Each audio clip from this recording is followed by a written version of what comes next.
చక్కగా ఈ ధర్మాన్ని ఆచరించి శ్రేయోవంతులు అవ్వాలి.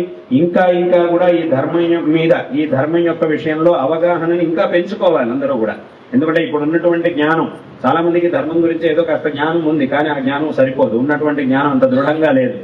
కాబట్టి ఏమనిపిస్తుంది అంటే ఈ జ్ఞానం, మనకు ఉన్నటువంటి ధర్మం, ఈ ధర్మం యొక్క జ్ఞానం అంత దృఢంగా లేదు. కాబట్టి ఏమనిపిస్తుంది అంటే ఎవరు దీని గురించి ఏం విరుద్ధంగా మాట్లాడినా అబ్బుజా వాడు చెప్పితే సరేమో, నాదే సరిగ్గా లేమో, నా ధర్మమే సరిగ్గా లేదేమో, నా పూర్వీకులు నాకు చూపించినటువంటి మార్గమే సరిగ్గా లేదేమో అని అనిపిస్తూ ఉంటుంది లోపల చాలా మందికి అలా అనిపిస్తుంటుంది.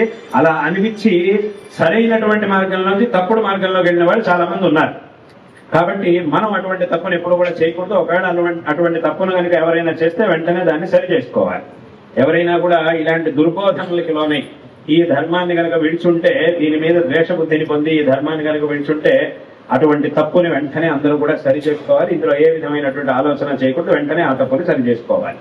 కాబట్టి ఈ ధర్మం మీద చక్కగా ఇంకా ఇంకా అవగాహనని పెంచుకోవాలి. దీని యొక్క జ్ఞానాన్ని అందరూ కూడా చక్కగా దృఢమైనటువంటి ఒక అవగాహనను తెచ్చుకొని ఈ ధర్మాన్ని అందరూ కూడా చక్కగా ఆచరించాలి. తద్వారా ఈ జీవితాన్ని సార్థకపరచు